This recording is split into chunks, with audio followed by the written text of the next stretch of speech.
चलिए, hello students, आज हम फिर से उसी सीरीज को आगे बढ़ाते हैं। कैपेसिटेंस आज खत्म करते हैं। काफी लेक्चर हो गए, कैपेसिटेंस के 3 हो गए हैं, चौथा है ये, लेकिन आज today we will wind up. तो अभी तक जो हमने देखा, लेट्स हैव अ रिकैप में हमने शुरू करते हैं वहां से। कैपेसिटेंस क्या होता है किसी भी कैपेसिटर का, तो वहां हमने एक फार्मूला सिंपल सा बनाया था। कैपेसिटेंस बेसिकली एक प्रोपोर्शनैलिटी कांस्टेंट था कि चार्ज बढ़ने के साथ पोटेंशियल की जो वैल्यू होती है वो इंक्रीज करती है, और अगर पोटेंशियल 1 वोल्ट है, मतलब क्यू चार्ज देने पर अगर किसी कैपेसिटर का वोल्टेज पोटेंशियल 1 वोल्ट बढ़ जाता है तो उसका कैपेसिटेंस उस चार्ज के इक्वल होगा। ये हमने पढ़ लिया था। और इस कैपेसिटर की कैपेसिटी 1 फैराड होगी।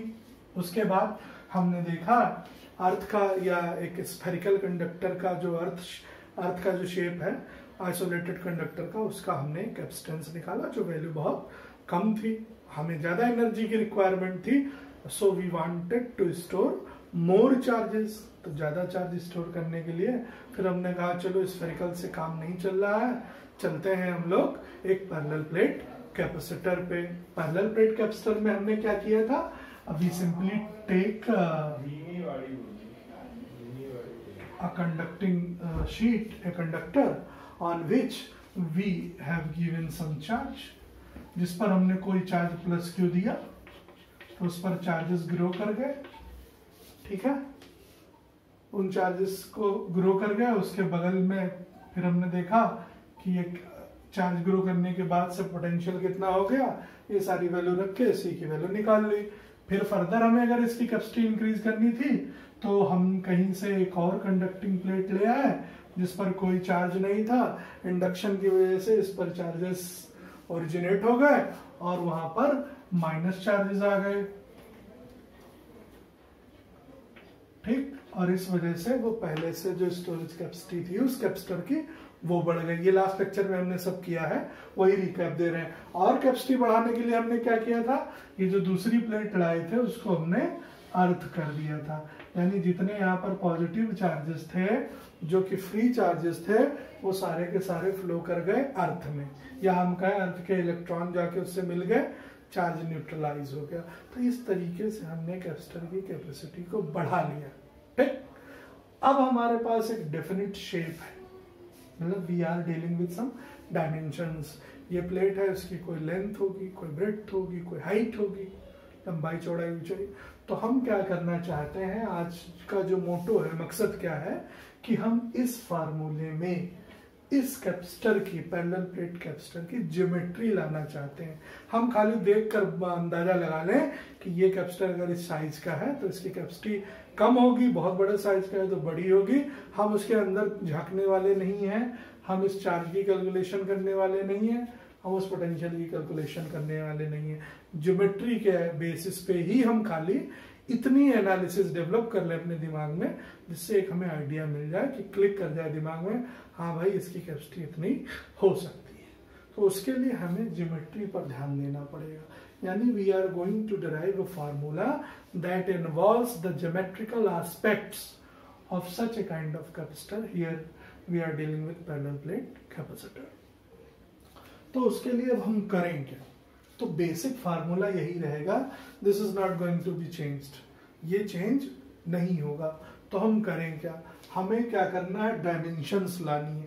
डायमेंशंस का मतलब लंबाई चौड़ाई, length breadth height area volume, जो भी लाना चाह रहे हैं उन सारे टर्म्स को क्यू और वी में लाना है, फिट करना है। तो उसके लिए हम क्या करें, उसके लिए आप पुराने लेक्चर को रिकॉल करिए। आपने पढ़ा होगा कि जब किसी सरफेस के ऊपर चार्ज डिस्ट्रीब्यूशन होता है तो वहां पर हम एरियल चार्ज डिस्ट्रीब्यूशन की बात करते हैं, सरफेस चार्ज डेंसिटी की बात करते हैं, या एरियल चार्ज डेंसिटी की बात करते हैं। तो एरियल या सरफेस चार्ज डेंसिटी को हमने अपने लेक्चर्स में खासकर जब गॉस लॉ पढ़ाया था तो सिग्मा से रिप्रेजेंट किया था, charge distributed over an area. This is the surface charge density. Now what we will get from this formula, we will simply get the value of charge in terms of charge density and area. Now you can see that we have transformed this charge into area. Geometry is involved. Okay तो यहाँ पर अब geometry आ गई सीधी सीधी, यानी Q की जगह पे हम क्या पुट कर सकते हैं, सिग्मा इंटू ए। अब हमें V का फार्मूला ढूंढना है ऐसा जिसमें कोई ज्योमेट्री आए, डिस्टेंस आ जाए। मोर प्रिसाइसली अगर उसको कहें तो आप लोगों ने पढ़ा होगा electric field can be represented as a negative gradient of potential. मैंने भी ये लेक्चर बनाया हुआ है कि इलेक्ट्रिक फील्ड को कैसे हम potential negative gradient of potential के टर्म में रखते हैं।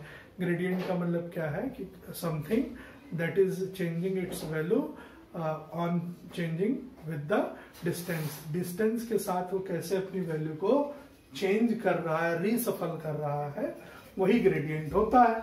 तो वहां से हम फार्मूला सिंपल लिखे ले रहे हैं। हमने dv अपॉन dr लिखा था, हम उस पर नहीं जा रहे हैं, v अपॉन d लिए रहे हैं सिंपली। तो v का फार्मूला यहां से क्या आ गया, पोटेंशियल का इलेक्ट्रिक फील्ड इनटू d। तो ये d जो यहाँ पर है, ये हमारे पास दो प्लेट्स हैं, इनके बीच का जो सेपरेशन है वो d है।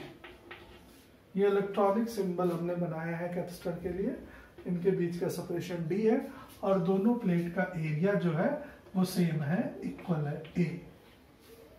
हम बात उस पर भी करेंगे कि अगर एरिया सेम नहीं है तब क्या करेंगे।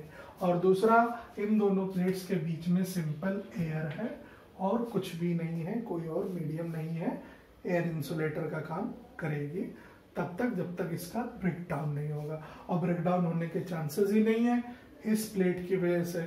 इसको धरती माँ सपोर्ट कर रही है तो ये इसको कभी भी ब्रेकडाउन होने नहीं देगा। माँ का आशीर्वाद कह सकते हैं, इस कैपेसिटर के साथ माँ का आशीर्वाद है। तो माँ के आशीर्वाद के साथ चीजें अच्छी होती हैं, बुरी होती नहीं है। तो अब देखिए हमारे पास एक फार्मूला आ गया पोटेंशियल का, इलेक्ट्रिक फील्ड इनटू डिस्टेंस, यानी हम यहाँ लिख सकते हैं E इंटू डी। अब हम इस E को फिर से खत्म करना चाहते हैं, हम फिर से ज्योमेट्री इन्वॉल्व करना चाहते हैं। अब दिमाग में आ रहा होगा E कहाँ पर है, यहाँ पर। तो देखिए ये जो गैप है, मैं इसको थोड़ा सा ऊपर लिख दे रहा हूँ, ये जो गैप है इसमें क्या है, इलेक्ट्रिक फील्ड। इलेक्ट्रिक फील्ड है, उसको विजुअली कैसे रिप्रेजेंट करते हैं, with the help of electric lines of forces. और वो कहाँ से ओरिजिनेट होती है, प्लस से, और कहाँ टर्मिनेट होंगी, माइनस में। तो जो पूरा स्पेस है इसमें सब जगह क्या है, इलेक्ट्रिक फील्ड है। उस इलेक्ट्रिक फील्ड को अब हम इस ज्योमेट्री से रिप्लेस करना चाहते हैं। तो हम रिकॉल करते हैं गॉस लॉ के एप्लीकेशन को।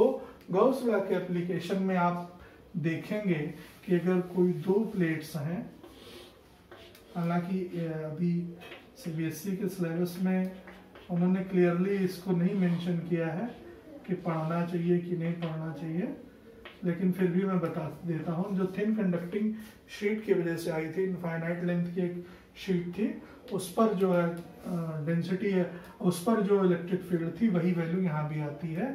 केवल इनसाइड निकलती है इलेक्ट्रिक फील्ड, वो होती है sigma upon epsilon not. Epsilon not is the permittivity of the space, ठीक है। बाहर इलेक्ट्रिक फील्ड जीरो होगी, इधर बाहर भी इलेक्ट्रिक फील्ड जीरो होगी। Electric field exist only between the plates. तो इस रिजल्ट का हम इस्तेमाल करने वाले हैं और ये रिजल्ट आया था गॉस लॉ से। ये वही वैल्यू आई थी जो आपने किसी कंडक्टिंग शीट में देखी होगी, इनफाइनाइट प्लेन कंडक्टिंग शीट, तो वही वैल्यू आती है। तो कहीं ना कहीं जो है हमने इलेक्ट्रिक फील्ड में ज्योमेट्री इन्वॉल्व कर ली, ठीक है। सिग्मा के टर्म्स में हमने लिख लिया। देखिए डेरिवेशन बहुत आसान है। डेरिवेशन के साथ साथ हम उस बात पर भी चर्चा करेंगे कि ये सारी चीजें हैं क्यों। देखिए हम वैल्यू रखते हैं इसमें, E की वैल्यू कितनी हो गई, sigma upon epsilon not into D. Sigma sigma उड़ गया, epsilon not A upon D आ गया। तो this is the capacity of, this is the capacitance कह दें या कैपेसिटी कह दें of the conductor of the parallel plate capacitor which depends only upon two factors। देखिए ये तो परमिटिविटी है मीडियम की, जो एयर है उसकी वैल्यू हमें मालूम है 8.854 × 10⁻⁻12 कूलम स्क्वायर पर न्यूटन मीटर स्क्वायर। तो this is not a big problem here. We are only considering these two things on which the capacitance is totally dependent. Now we started our journey from taking the formula Q upon V, and now we are with a destination having the involvement of geometry of that conducting plates. हमने यात्रा की शुरुआत करी Q by V से और ख़त्म कहाँ पे किया? उस कैपेसिटर की ज्योमेट्री पे आके ख़त्म किया. यानी हम एरिया और डिस्टेंस क्या कहें, इन दो प्लेट्स के बीच का सेपरेशन, उसी से ही पता लगा लेंगे कि कैपेसिटी क्या है. अब दिमाग में सवाल ये आना चाहिए कि अगर यहाँ पर एयर नहीं है तो हमने क्या किया है, तब एयर नहीं है तो हमने क्या किया, इसमें एक इंसुलेटर भर दिया. इंसुलेटर को यहाँ पर डाइलेक्ट्रिक कहते हैं. वो डाइलेक्ट्रिक के चैप्टर में आप पढ़ेंगे. एक डाइलेक्ट्रिक मटेरियल का स्लैब रख दिया तो क्या इलेक्ट्रिक फील्ड खत्म हो जाएगी? नहीं, इलेक्ट्रिक फील्ड वही रहेगी. बस ये क्या करेगा, ये हो सकता है भाई कोई भी चीज परफेक्ट नहीं है कंस्ट्रक्शन में. May be some of the charges get interaction with this negative charges और चार्ज न्यूट्रलिटी की वजह से उनका इफेक्ट खत्म हो जाए. तो उस संभावना को भी रोकने के लिए हमने बीच में एक पहरेदार बिठा दिया है, एक इंसुलेटर भी बिठा दिया है, एक डाइलेक्ट्रिक मटेरियल रख दिया है. ठीक है, वो क्या करेगा, वो जो पहले फील्ड थी, मान लिया इसकी फील्ड थी कोई वैल्यू 500 ले लेते हैं. इलेक्ट्रिक फील्ड थी 500 वोल्ट पर मीटर की. ठीक, उसके बाद जब हमने ये डाइलेक्ट्रिक मटेरियल रख दिया तो ये क्या करेगा, इसी फील्ड के अपोजिट एक अपनी फील्ड बनाएगा उस फील्ड को रोकने के लिए, लेकिन उससे वो कम ही रहेगी अपोजिट डायरेक्शन. ये 500 थी तो मान लिया इसने 400 बना लिया, तो बचा कितना, 500 माइनस 400, 100 वोल्ट पर मीटर की ये इलेक्ट्रिक फील्ड अपनी बना लेगा और ये चार्जेस को इधर से उधर जाने नहीं देगा. तो डाइलेक्ट्रिक ने किया क्या, दरअसल डाइलेक्ट्रिक के इंट्रोडक्शन से क्या होता है, ये पता चलता है कि जो एग्जिस्टिंग इलेक्ट्रिक फील्ड थी वो कितने गुना कम हो गई. ठीक है, कितने गुना कम हो गई. अगर हम 100 एग्जाम्पल ले लें और कहें 100 पहले थी, डाइलेक्ट्रिक रखने पे 80 हो गई, डिफरेंस हुआ 20 का, तो कितने गुना कम हो गई, 25 जा 100, 5 गुना कम हो गई. तो डाइलेक्ट्रिक का जो कॉन्सेप्ट है वो केवल यही बताएगा कि इलेक्ट्रिक फील्ड अपने पहले की वैल्यू से कितनी कम हो गई है. तो ये जो हमने कैपेसिटेंस निकाला है फॉर एयर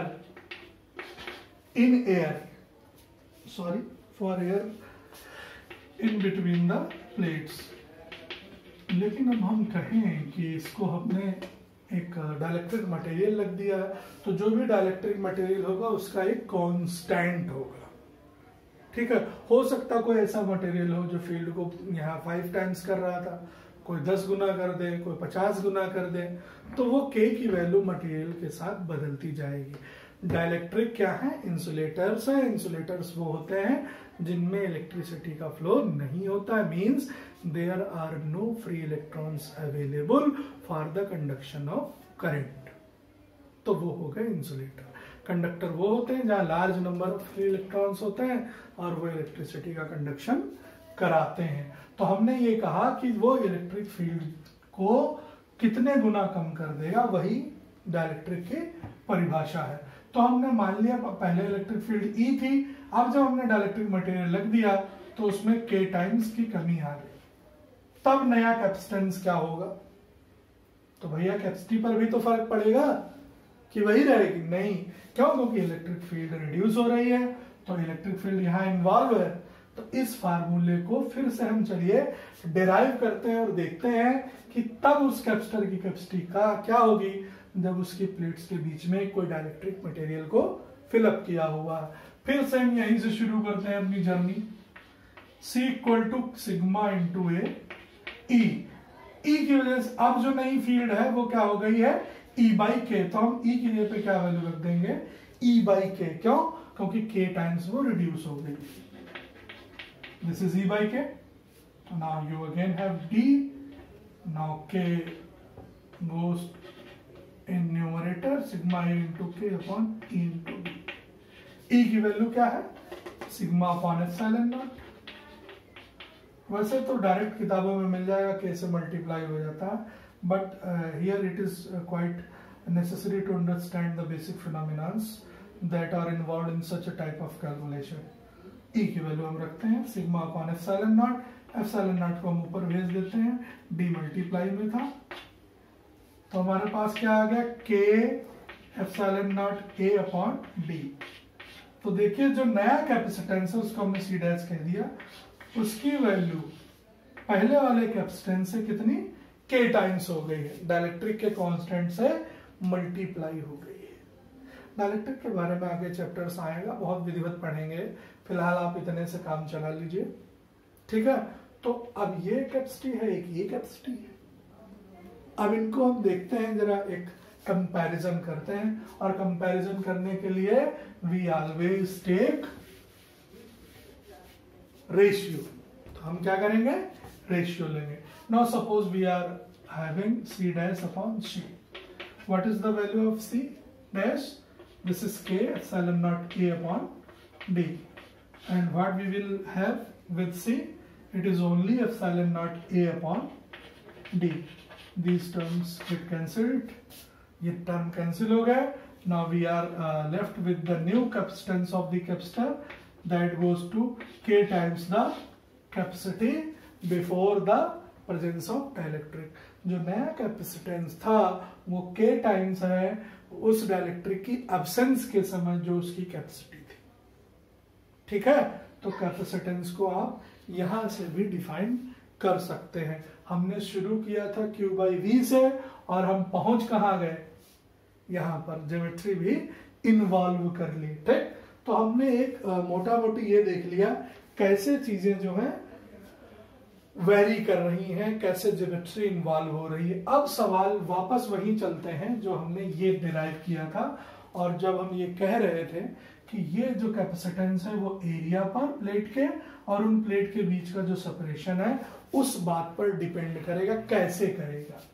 देखिए, अब आप लोग इतनी मैथ तो जानते हैं कि न्यूमरेटर में जब कोई चीज होती है तो वो उसके डायरेक्टली प्रोपोर्शनल होती है, और जो डिनोमिनेटर में चीज होती है वो इनवर्सली प्रोपोर्शनल होती है। तो न्यूमरेटर में ए है, यानी capacitance will very directly with the area of the plates. कैसे इस बात को समझे?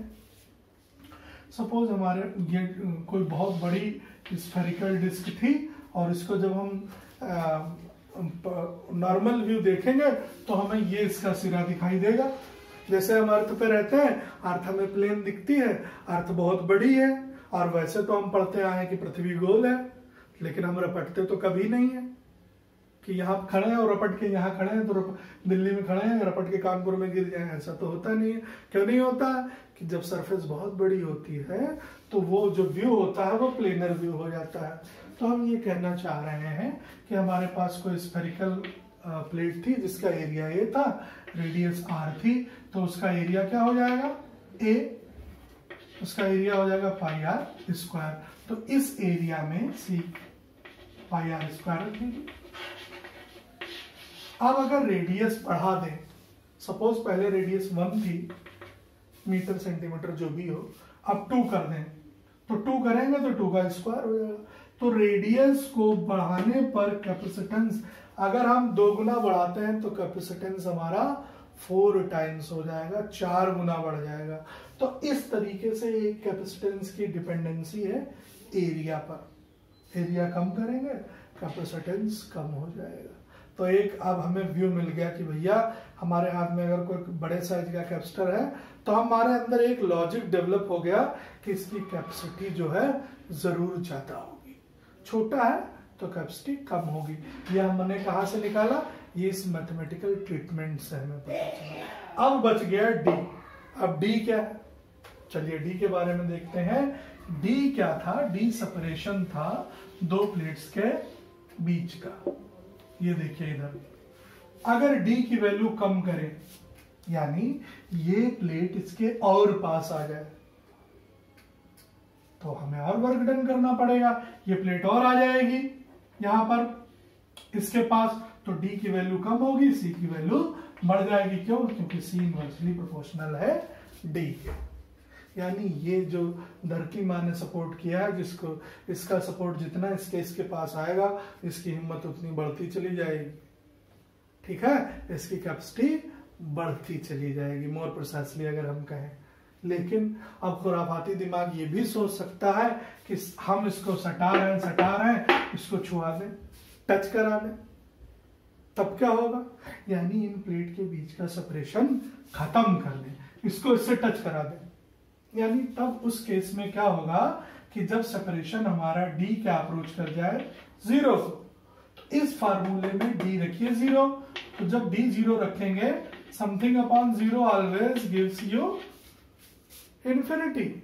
यानी उस कैपेसिटर का जो कैपेसिटेंस होगा वो बहुत लार्ज हो जाएगा, इनफाइनाइट हो जाएगा। तो अब दिमाग में सवाल आएगा, क्या इनफाइनाइट चार्ज को हम प्लेट पे रख सकते हैं? बिल्कुल रख सकते हैं। तुम इसको चार्ज भरते जाओ, भरते जाओ, भरते जाओ, लेकिन रुकेगा यहां कुछ नहीं। क्यों? क्योंकि ये प्लेट है, ये अर्थ से कनेक्टेड है। जब आप इसको इससे टच करा देंगे तो जो भी चार्ज यहाँ आ रहा है वो सीधा सीधा फ्लो करके कहाँ चला जाएगा? ग्राउंड में चला जाएगा, धरती माँ के पास चला जाएगा। माँ की गोद बहुत बड़ी है, सबको सुला लेगी। तो सारा का चार्ज उसकी गोद में चला गया, कुछ नहीं मिलेगा।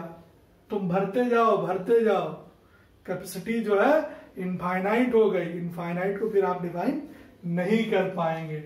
अब इसका उल्टा सोचते हैं। उल्टा क्या? पहले टच करा रहे थे, अब हम दूर ले जा रहे हैं। तो अब आप अगर दूर ले जाएंगे तो कैपेसिटेंस कम होता जाएगा, और बहुत दूर रख देंगे, इनफाइनाइट डिस्टेंस पे रख देंगे। अब अगर डी इनफाइनाइट हो जाए, उल्टा सोचो इसका, तो ये वैल्यू क्या आ जाएगी? 0। यानी उस कैपेसिटर का, उस प्लेट का, उस कंडक्टर का कैपेसिटेंस 0 हो जाएगा। जो अर्थ वाली प्लेट है, जब उससे इनफाइनाइट डिस्टेंस पर रखी होगी। यानी कहने का मतलब क्या है कि जरा से ही चार्ज में इसका जो है लीकेज शुरू हो जाएगा। ठीक? क्यों? क्योंकि इसको सपोर्ट करने वाली चीज चली गई है, जिसकी वजह से ये अपनी कैपेसिटी को बढ़ा रहा है। देखिए, बहुत माइन्यूट सी चीजें हैं इन कॉन्सेप्ट्स में। बुक्स में आप पढ़ेंगे, आपको डायरेक्ट डेरिवेशन मिलेगा। 4 वीडियो लेक्चर बनाने का उद्देश्य यही है कि आप इस टॉपिक का बिल्कुल पोस्टमार्टम कर दीजिए। जितना उल्टा सोच सकते हैं, जितना खुराफात दिमाग में लगा सकते हैं, जम के लगाइए। उससे क्या होगा? आपको मजा आएगा, सब्जेक्ट से मोहब्बत होगी, और मोहब्बत होगी तो फिर रिजल्ट अच्छे आते ही हैं। पढ़ाई की बात मैं कर रहा हूँ। तो अब आगे बढ़ते हैं और देखते हैं इसका उल्टा। उल्टा ये है कि जब डी हमने बढ़ा दिया तो हमारे पास जो कैपेसिटेंस था वो 0 हो गया। सिंगल प्लेट का कैपेसिटेंस 0 हो गया, सिंगल कैपेसिटर का। अब एक कुछ ऐसी भी प्रॉब्लम आ सकती है। जब हमने डेरिवेशन किया तो हमने देखा कि एरिया जो था वो दोनों प्लेट का सेम था। अब चलिए फिर उल्टा सोचते हैं, एरिया सेम ना हो, काहे एरिया सेम ले भैया? कोई डॉक्टर बताया है? हम नहीं लेते एरिया सेम, हम अलग एरिया लेते हैं। चलिए करते हैं। इलेक्ट्रॉनिकली आप सिंबल कैसे बनाएंगे? एक प्लेट ये बना दिया आपने इसको प्लस क्यू चार्ज दिया, इस पर चार्जेस आ गए, और दूसरी प्लेट ये रख दी खूब बड़ी सी एक के सामने, ये हमारी ग्राउंडेड है। तो इंडक्शन इफेक्ट की वजह से यहाँ पर माइनस चार्जेस ग्रो कर जाएंगे। इधर बना लो, इधर मैं इधर ही बना ले रहा हूं, कोई इश्यू नहीं है उसका। ठीक है? तो अब सवाल ये उठ रहा है, ये एरिया क्या है? मान लिया इसका एरिया 10 मीटर स्क्वायर है, इसका एरिया 100 मीटर स्क्वायर है। तो भैया जब ये कैलकुलेशन, डी पता है तुम्हें, इन प्लेट्स के बीच का जो गैप है वो हमने कह दिया 5 सेंटीमीटर है। डी तुम्हें पता है। अब तुम कंफ्यूज हो गए कि ये एरिया क्या लें, 10 ले लें, 100 ले लें, क्या ले लें? तो बेटा फिर से चलते हैं उसी कॉन्सेप्ट पे, पैरेलल प्लेट पे। देखिए, जब आपने चार्ज दिया तो इंड्यूस्ड इफेक्ट की वजह से जो दूसरी प्लेट थी वहां पर ये माइनस चार्जेस आ गए रिपलिंग इफेक्ट की वजह से, और इस एरिया के बीच में क्या एग्जिस्ट कर रही थी, इलेक्ट्रिक फील्ड, ठीक। और इस पूरे स्पेस में जो इलेक्ट्रिक फील्ड है वो हर जगह कांस्टेंट है, यूनिफॉर्म है, यानी ये एक इक्विपोटेंशियल सरफेस है, और इक्विपोटेंशियल सरफेस पे इलेक्ट्रिक फील्ड की direction, electric lines of forces हमेशा नॉर्मल टू द सरफेस होती हैं। यानी इस प्लस का इंटरेक्शन इसके साथ कैसा होगा, सीधा सीधा 90 डिग्री का कोण बनाते हुए, होगा कि नहीं होगा। तो एरिया की बात कर रहे थे, पहुंच गए इलेक्ट्रिक फील्ड पे। होगा क्या, इन प्लेट्स के एरिया का जो स्पेस है उसमें कौन है, इलेक्ट्रिक फील्ड, और इलेक्ट्रिक फील्ड है तो वहां पर पोटेंशियल डिफरेंस 100% होगा। तो अब कंसीडरेशन हम किसका करें, तो हम कंसीडरेशन करेंगे केवल, एक वर्ड बोल रहा हूं मैं, इफेक्टिव इलेक्ट्रिक फील्ड का। इफेक्टिव इलेक्ट्रिक फील्ड का मतलब क्या है कि कितने चार्जेस इंटरैक्ट कर रहे हैं। आप इतना बड़ा साइज रख दिए हैं तो ये जो प्लस है क्या इसको अपनी तरफ खींचेगा, इस माइनस को खींचेगा, इस माइनस को खींचेगा, इस माइनस को खींचेगा, कि जो सीधे सीधे आमने सामने है इनको इंटरेक्ट करेगा। तो आपके दिमाग में वही सवाल आ जाएगा कि इसके बाहर तो कुछ नहीं है, इलेक्ट्रिक लाइन फोर्स प्लस से ओरिजिनेट होंगी और माइनस पे टर्मिनेट होंगी, तो हमारी बात जो ये है कि ये इसको इधर खींच लेगा, ये हमारी बात को सही नहीं लग रही है, तो हम इस बात को भूल जाएंगे। वो केवल सामने सामने इंटरेक्शन करेगा। इफेक्टिव इलेक्ट्रिक फील्ड की वहां बात करेंगे, पूरी प्लेट से मतलब ही नहीं है, तुम बढ़ाते चले जाओ, लेकिन जो इफेक्टिविटी है